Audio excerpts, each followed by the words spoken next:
swinging a drive, right field and deep. Back goes Aquino. It's got a chance. Gone. Get out the tape measure. Long gone. Fly the W! Cubs fans, it's time to fly the W with Dustin Rhodes and Paul Crawly Jean.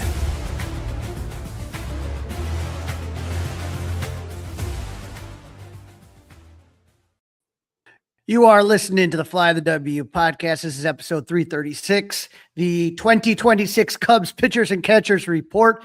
Don't forget to listen, download, review, and subscribe to the Fly the W podcast. Leave those 5-star reviews. Email me at crawlysclubhouse@gmail.com. And don't forget, you can watch us on Crawly's Clubhouse YouTube page. If you did, you'd see this good-looking gentleman in front of me. I'm happy to welcome to the show Greg Huse. Greg, how are you doing, bud? Good, man. I appreciate you having me back on. I don't know. You had me on a couple times, and you keep bringing me back. I must be doing something at least a little bit right. Right? Well, here's what I'm going to tell you do, right? Because, you're not the only person that puts out the top prospect list, but I feel like you are the one that's most plugged in. Like baseball is, when you obviously the Super Bowl just ended, right? Football to me is just more of a national sport, whereas baseball is more local. And I feel like you have a better feel than some guys that kind of just maybe peek on players every 2 seconds. You're constantly looking at these prospects. And that's why I like to come to you, because I know you're watching these guys. You're not just doing it as part of a job. You're doing it as part of a passion project. Yeah, no, I appreciate that so much. It's interesting. I dropped my prospect ranking the same day. I forget what it was. It was like, I think Baseball Prospectus came out with their top 101. And then Kylie McDaniel over at ESPN came out with his Cubs top 20, and Keith Law came out with his Cubs top 10 all on the same day. I made the joke, was like, I could have come out with my prospect list literally any point this entire offseason, and I just happened to choose the exact same day those guys came out with theirs. But I appreciate that. It's definitely a unique perspective, right? Like it's good to get Kylie McDaniel and all the national publications perspectives on the system, because it's a fresh set of eyes, right? Like you can look at it both ways, where like I'm watching these guys on a daily basis and all that good stuff, but it's also like I'm also watching these guys on a daily basis, like, so I can get a little bit of fatigue, or like think I'm seeing something that I really like, but really like I need an outside perspective on what some of these guys look like. But yeah, man, and that's the reason why I still do these top prospect lists, is because like I'm watching these guys a ton anyways. I might as well throw them onto a ranking, and I know people like to see those for sure. And the tough thing, this is the tough thing, because I know it for me, like you start to meet some of these players, you talk to them, you interview them, you meet their families. Sometimes you do get a little bit close and connected to these guys. 100%. And then all of a sudden you're like, oh man, you know what I mean? Am I really seeing what I'm seeing, or is it like, is my perspective warped? You're like spot on with that, like spot on. I spend my off seasons. I mean, on Cubs on Deck podcast, we spend during the season, we do analysis of players. Brian and Zumac and myself, we do analysis of players. In the off season, I focus on interviewing players, and so like I get close with some of these guys, and I get to know them. I get to know their families, and you're right, like that like without like.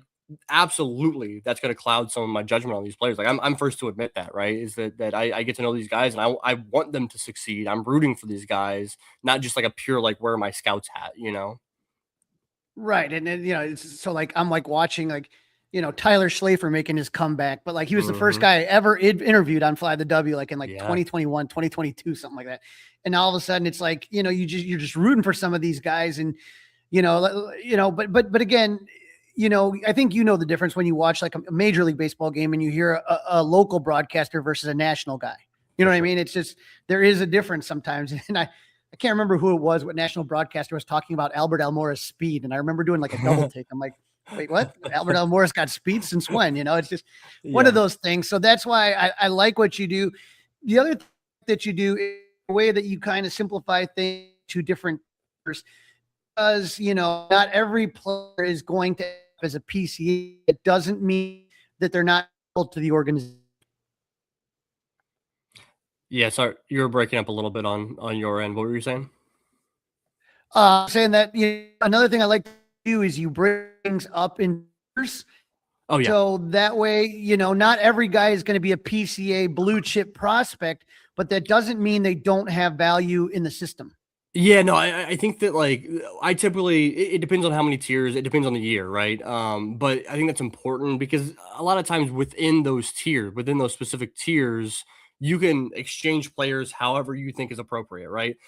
I have Jonathan Long ranked 5th, and I have Pedro Ramirez ranked 7th. I have Angel Cepeda ranked 9th. They're all in the same tier. If you want to flip flop those guys, like by all means, like I'm not going to sit here and argue with that. Where I feel a little bit more passionate about, where I think that I could make a pretty good argument, is if you're trying to maneuver guys from one tier to another, like that's where it gets a little bit. I have kind of a more clear delineation there, and two, like I've kind of emphasized in my list that those tiers, the way I view those, like what is successful development for those players, right? Like that first tier, the Jackson Wiggins and Jefferson Rojas type guys, like I think good successful development for those guys is like a big league starter, is a everyday starter in the majors. The next tier, that might be guys that are coming off the bench, or they are back into the rotation starters, or high leverage relievers, where they're not bringing quite as much value to the big league team, but they're still contributors up there. By the time you get down to tier 4, it's like, all right, a lot has to go right. Like a lot has to go right for these guys to be in the major leagues, and so it's kind of a way to set some expectations for some of these players as well. And, when we just took a look, and we were talking earlier a little bit about the players that were invited to camp, to big league camp, any surprises for you, or any that excited you when you take a look at this list of pitchers and infielders and outfielders that are going to get a chance to kind of play with the big league team? Yeah, no real surprises as far as prospects on that list. Actually, I'd say about a month ago, posted on social media my predictions on what prospects would be included as a part of the non-roster invitees. And I think the only guys I missed, I didn't have Jefferson Rojas, but I heard that he was, it was kind of in between whether or not he'd be invited or not. I did have Will Sanders. He was not included, but Connor Schultz, I guess if there's a surprising guy here, it's probably Connor Schultz was the guy I did not predict. He's kind of an org type player, performed really, really well, really good strikeout to walk numbers last year between high A South Bend and double A Knoxville. So it was fun to kind of see him on the list. He's not in my top 30 prospects, but besides that, like there's two very clear-cut guys that stand out in my eyes, right? It's Jackson Wiggins being invited to spring training in big league camp, and Jefferson Rojas, like I mentioned before. Those are two. I've got Jackson Wiggins as the top prospect in the organization. I've got Jefferson Rojas as the number 3 guy in the organization. And there are no surprises that they're included as a part of this list, but it's super, super exciting either way. Jackson, we're going to see him start off the year in AAA Iowa. He's going to get some runway in Chicago this season. We're going to see him in Chicago in 2026. I've got kind of a timeline that looks pretty similar to what we saw from Cade Horton arriving in Chicago last year for Wiggins. So that's super exciting. And it'll be good for him to be around some big league pitchers, right? I think a big thing for Jackson Wiggins is consistency on a start by start basis, on an inning by inning basis, on a pitch by pitch basis. And for him to be around, there's some real veteran guys in that rotation in Chicago, right? Being around Matthew Boyd and Jameson Taillon, I want Jackson Wiggins to be tied to the hip of Jameson Taillon throughout the entire spring training. I think that'll be incredibly helpful for him and prepare him well for his major league debut. On the other side of things with Jefferson Rojas as a shortstop second baseman in the lower levels, right? He got a cup of coffee in double-A Knoxville to end last season. The Cubs have shown that they are very trusting of him at a very young age, right? He, back in 2025 spring training, as an 18-year-old, he got a decent amount of run in major league spring training games. Now, he was not in major league camp, but at the end of games when prospects come in and relieve some of the vets, he got a lot of run as an 18-year-old, and that's shown a lot of faith in him and his maturity, both on and off the field. And so for him as a 20-year-old to be as a part of these MLB non-roster invitees, I think Rojas makes a ton of sense, and by the way that the Cubs have treated him up to this point. When I look at things, I remember I went down to Myrtle Beach a few years ago and I was looking to see Christian Hernandez. That's why I kind of, that was obviously someone that was high on my list that I wanted to kind of check out. And that's when Jefferson Rojas was kind of breaking through. And now obviously Christian Hernandez is no longer on the team and Jefferson Rojas is. So that kind of tells you, I think, how much the Cubs do value Jefferson Rojas. Yeah, man, I think that like they've shown faith in him from the moment he arrived in the system. For him to again last year as a kid, man, to get bumped up to the high levels of the system. Obviously, he was not super successful during his time in Double A Knoxville, but I mean, you're talking about a 19-year-old, 20-year-old kid that is playing in the upper levels of the minors. I think it was incredibly valuable for him to get that experience in the upper levels to end last season. So he knew how to prepare this offseason for when he returns there on opening day this year in 2026. So yeah, they've shown just a ton of faith in Jefferson Rojas, and there's other guys up the middle in this organization as well. But yeah, we talked about Jefferson Rojas and Christian Hernandez in maybe not in competition with one another, but in the same breath for the past couple of years, right? They've occupied that shortstop, second base role at multiple levels simultaneously. So it's exciting to see what he can do and potentially take off in 2026. Now, so people are understanding just because a player has played on the big league team doesn't mean they lose their prospect status. Can you explain that for our listeners? Yeah, so there's a threshold, and Major League Baseball has a threshold. I know Baseball America has a different threshold. It just kind of it depends. The consistent thing I believe is 130 at bats or so for position players, and I believe it's 40 innings pitched. Might be 60 innings pitched for pitchers, and that's when they lose prospect eligibility. So like Moises Ballesteros is still on top prospect list because he did not reach that 130 at bat threshold at the major league level. So that's that prospect eligibility and rookie eligibility, same thing, right? Like that, as long as you're still up for the rookie of the year award in 2026, then you're still considered a prospect. And so that's why you can still see guys like Moises Ballesteros on my list, and Owen Casey would have been on my list as well, even though he got some run in the majors. And Kevin Alcantara is here at number 4 on my ranking, even though again he's played some action in the major leagues. And so yeah, you basically you have to be an established major leaguer before you drop from these prospect rankings. Yeah, and you know, I think people are very curious as far as using Moises as the DH, and you know that's kind of, you know, that's a big position, and it's going to be his first season. What did you see from Moises when he on his call up, and what do you think he's going to bring this year? What is he going to learn? What steps do you think he's going to take?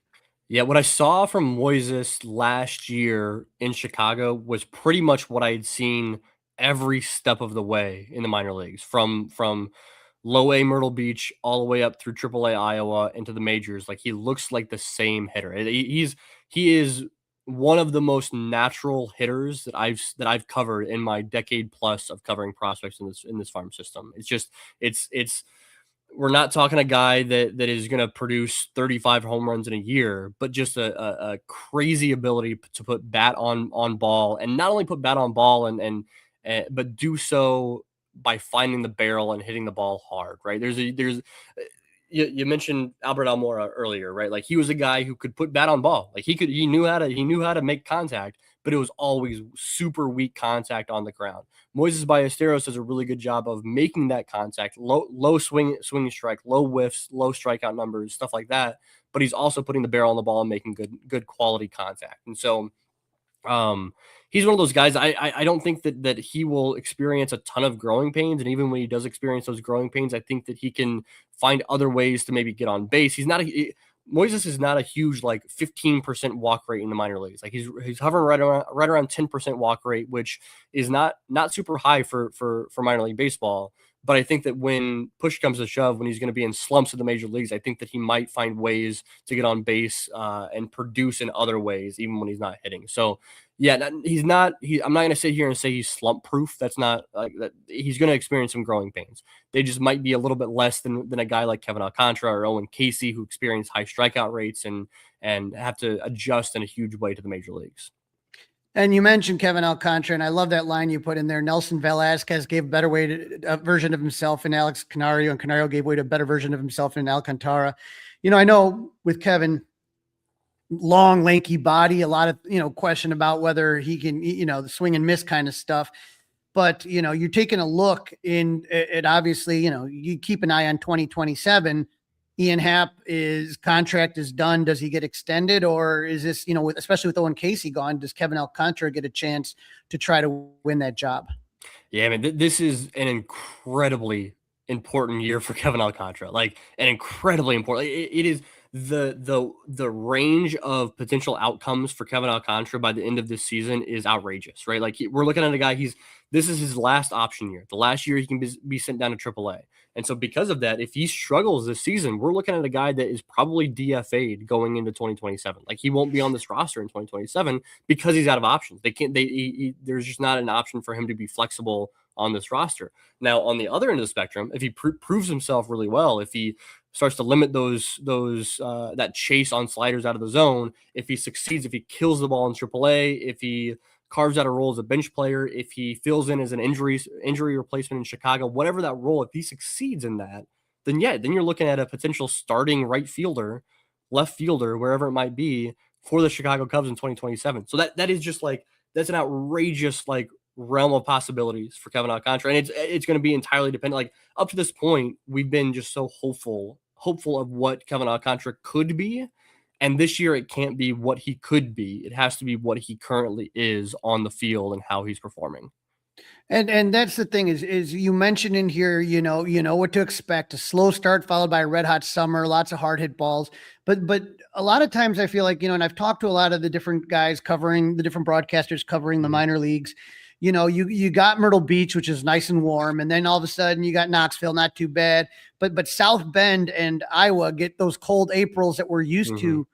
And a guy that I remember, Aramis Ramirez, was another guy that, you would take a look, he would start off April and May and just be awful. And then all of a sudden you look at the end of the season and there he is with 35 home runs, 100 RBIs. And you're just like, wow. I mean, like, can Alcantara get off to a hot start, or is it just something where like, okay, you have to just wait until, the weather starts getting better before you see the best version of this guy? I don't know, man. It's been a consistent thing year in and year out where he just struggles for that first month or two of the season. And you're right. It's not necessarily just a South Bend thing, just an Iowa thing. He did it at Myrtle Beach where it was nice and warm too. It's I don't know what it is. I don't know if it's a weather thing. I don't know if it's just getting the hang of things to start off the season. I'm not sure. Or maybe it's these past 3 years or 4 years or whatever it is have just been weird, right? Maybe this year he'll be just fine doing it. Next year he'll be just fine, get off to a hot start. I mean, like when you talk about sample sizes over the course of a season, like we're talking about 4 times he's done that. Like that's not a whole lot of opportunity to prove that he can hit in the month of April, right? Month of March. And so I don't know if it's something that'll happen every year for him, but it's happened every year up to this point. And Grant Kipp is number 11 on your list. He's in the tier 3 players, but he is someone that is going to be, he was invited to big league camp. What can fans expect to see out of Grant Kipp when he takes the mound in spring training? Yeah, I mean, Grant Kipp is, if he makes the major leagues this season, and I think it's a possibility, it would be one of the best stories in this organization in years. He was an undrafted free agent out of Yale. He really didn't stand out statistically at any point during his minor league career up to this point. There's just something when you watch Grant Kipp, and it's something that stands out. For me, it's the slider, first of all. Really good spin rates on the slider. The slider approaches 3,000 RPMs. The fastball has some really good spin rates too.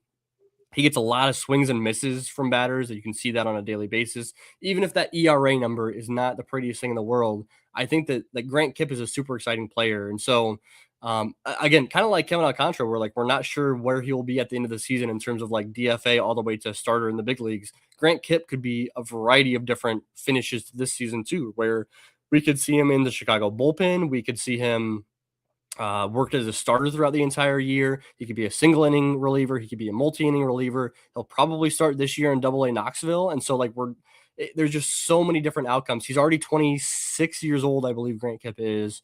And so he's not a young guy. So really at this point with Grant Kipp, he's eligible for the Rule 5 draft after next season. He was actually after this past season as well. And so if he is shoving this season at any point, it doesn't matter if he's in Knoxville, if he's in Iowa, if he's shoving and the Cubs need an arm, he's going to get called up in whatever role it might be. I really like Grant Kipp a whole lot. I think that in this organization where they're outside of Jackson Wiggins, there's no surefire pitcher. There's not a single surefire pitcher in this organization. There's not one besides Jackson Wiggins. you got to dream on some of these guys. And like Grant Kipp is super easy to dream on, especially because of those spin rates on the pitches that he throws. Another guy that I think people would be interested in, especially being a AAA left-hander, Riley Martin. And, on the 40-man roster, what do you think you could see with Riley Martin? I love Riley Martin, dude. I mean, you're talking about like how we were talking earlier about when you interview guys, you just kind of like, you prop them up a little bit extra because you have a relationship with these guys.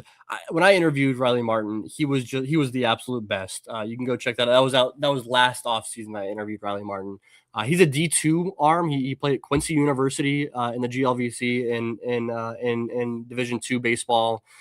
He ended up getting drafted and signed for $5,000, as I believe it was a 9th round pick. Like, while these guys in the 9th round are getting $300,000, $400,000, overslot guys are getting $900,000, Riley Martin got $5,000. And so from the moment he hit this organization, you knew he could strike dudes out. Strikeout rates north of 30% from the moment he stepped foot on the mound in this organization. Last year, at the end of the year especially, we saw him really start to limit the walks more than he had. I mean, you're talking about a guy that was walking a lot of dudes and still very successful despite those walks. Well, last year he got that towards the end of the year, he got that walk rate closer to like 10 to 12% as opposed to like 15%, which 12% is still too high. Like, don't get me wrong, still too high of a number. But that's some real good progress from him towards the end of last year.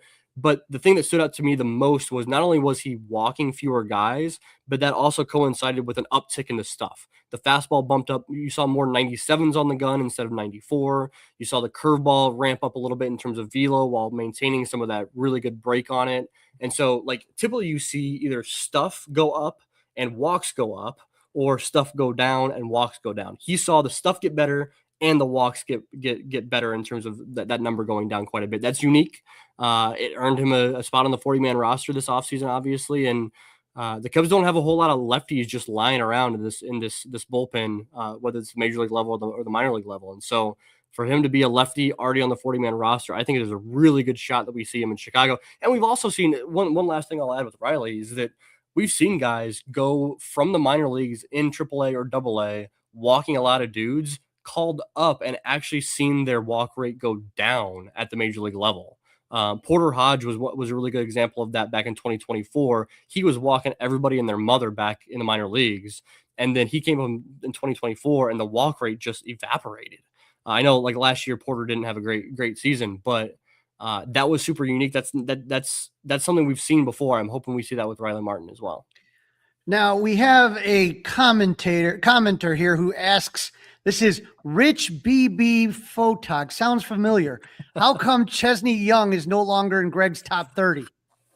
Oh man, Chesney Young was a Cubs prospect back when the system was not great, Bob. It was not a great system. And so Chesney Young was the second baseman, like, I don't know. He's probably like 5'10", like 140 pounds soaking wet. Like he was a skinny dude, but was consistently hitting over 300. He just couldn't hit for extra bases to save his life. And I was like, man, I don't know. This dude's exciting. This organization isn't very good right now. This system's not very good right now. Let me throw him some love. And so I think I included him in my top 30 prospects for a couple seasons, and he didn't make. I don't think he made it above AA. But yeah, I've learned my lesson a little bit. And honestly, that is a good lesson where it's like I ranked Chesney Young back in the day in the top 30 because like he was fun to watch. And now I've kind of changed my top 30 rankings when I do these rankings, where instead of like when I'm out of names to include being like, oh, like, let me just like put this guy that's fun to watch. Like I go for upside or like specific qualities that are like really impressive. And that's what you see like at the back of my rankings right now, like the 20 to 30 range. This organization is not real deep in terms of prospects. And so like you kind of identify one or two things that really stand out in a guy, even if the rest of the skills are lagging way behind. So well, let's kind of touch on that really bit here. There are people that kind of take a look at the team's farm ranking right now, and it's not great depending on what you look at.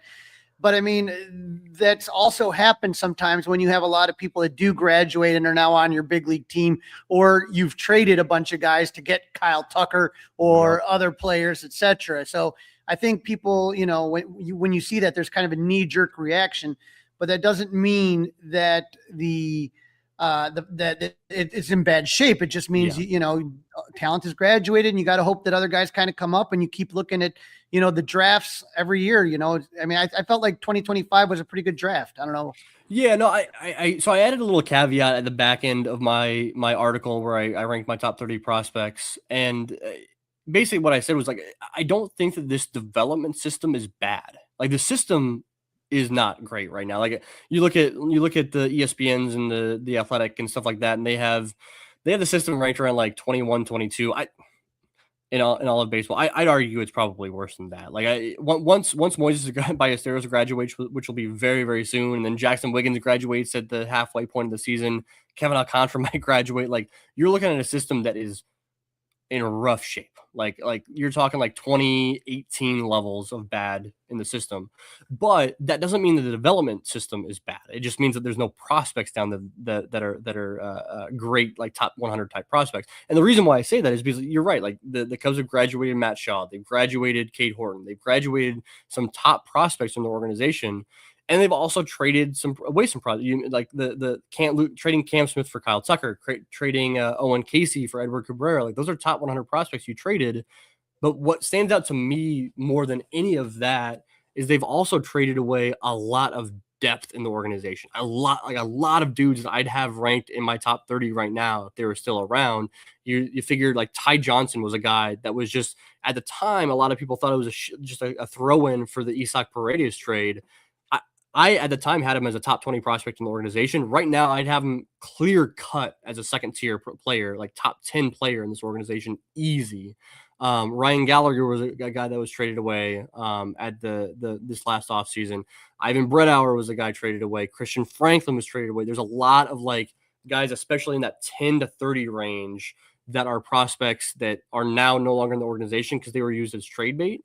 And if they were in the organization, it'd look a whole lot better. So the Cubs are developing good players. They're developing good players to be used in trades, and prospects can be used in your organization, the major league level, or as trade bait. And they're clearly doing a little bit of both right now. So I'm going to go speed round here. If anyone is like me and likes to travel and visit the minor league parks, I still haven't been to Tennessee yet. But if I'm going to ask you I'm going to give you the affiliation, and you tell me one player. If you said Crawly, you're going where? Oh man, check this person out. Check this guy out. I'm gonna give you one for each. So Myrtle Beach. If I'm going to Myrtle Beach, who should I check out and why? In Myrtle Beach, I'll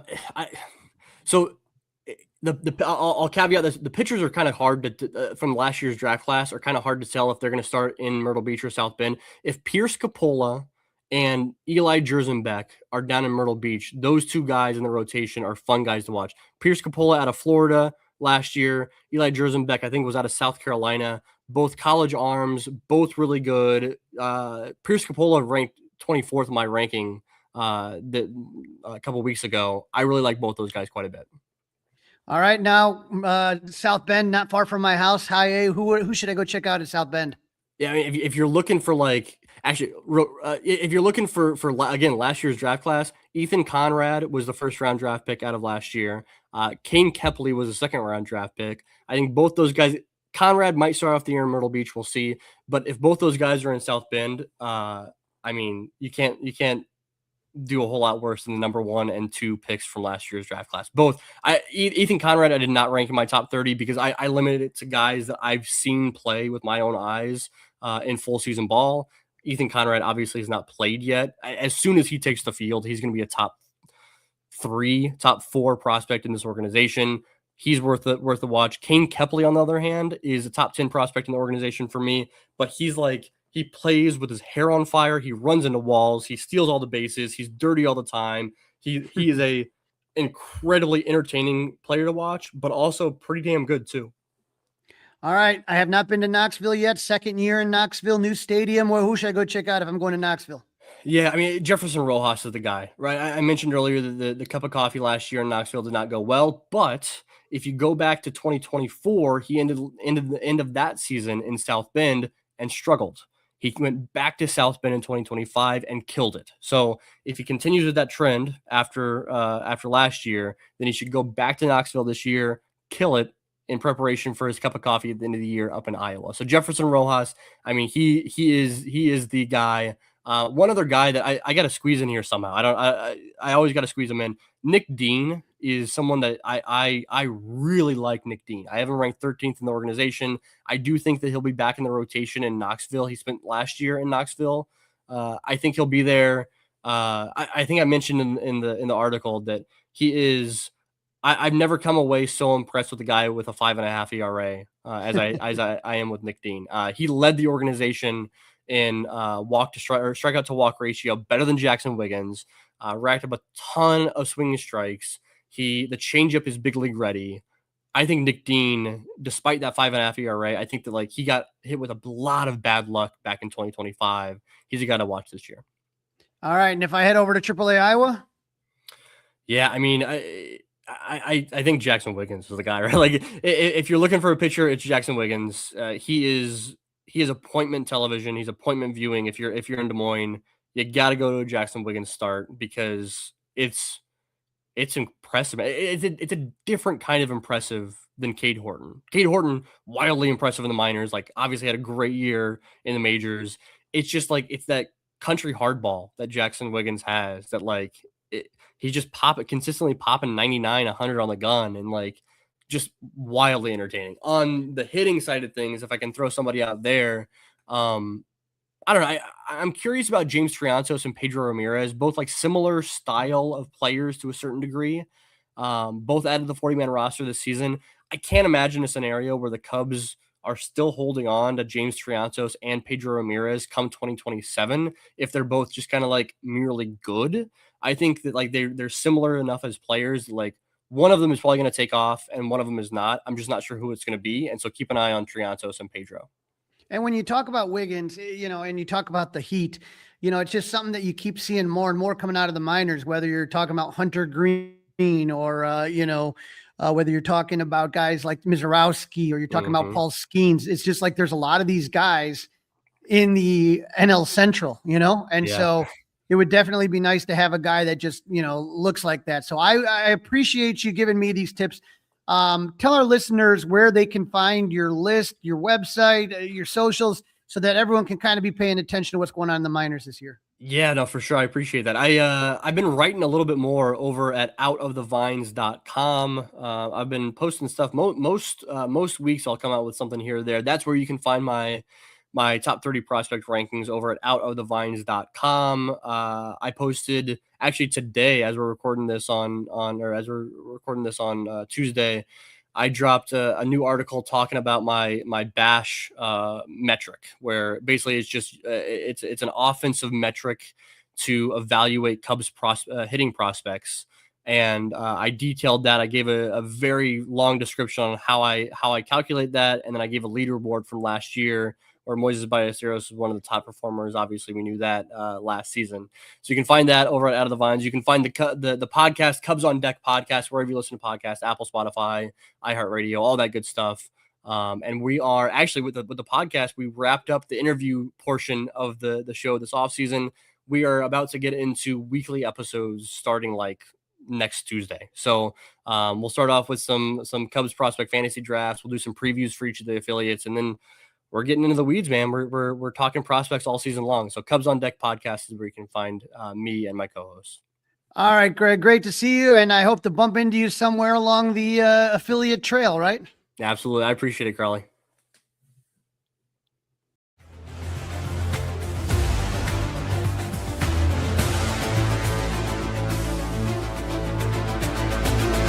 It's all over.